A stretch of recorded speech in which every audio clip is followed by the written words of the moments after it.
I'd like to introduce a very special friend of mine. He's the former chairman of the Oakland County Party.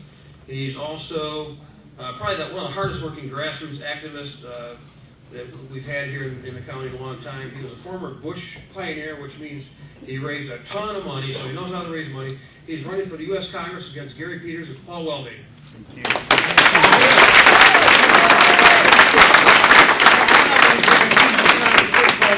That is a tough act to follow. There's no doubt about that. He does a great job. Rose and everybody else who's been involved with tonight's program, my hat's off to you.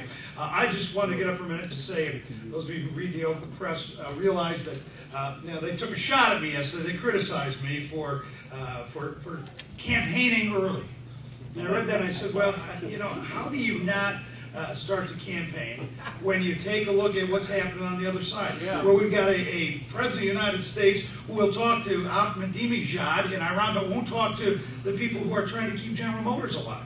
How do you not start the campaign when the very industries that support this region, this county, this state are going belly up while Barack Obama and Gary Peters turn a blind eye to it? In fact, appoint an auto task force of people who've never been in the auto industry, most of whom don't even drive American cars.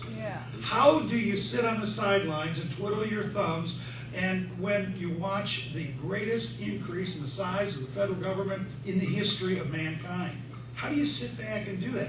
And how do you sit back and watch Gary Peters raise $500,000 in the first 3 months that he's been in office? Folks, I know how this works. He must have done nothing other than raise money from the special interest from the first day that he got to Washington.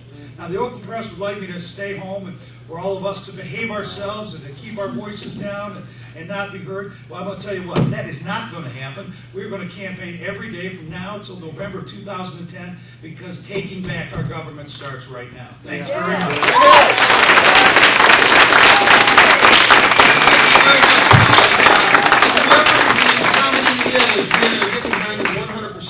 I do like Paul. I've known him for a long time, and he's a very great candidate.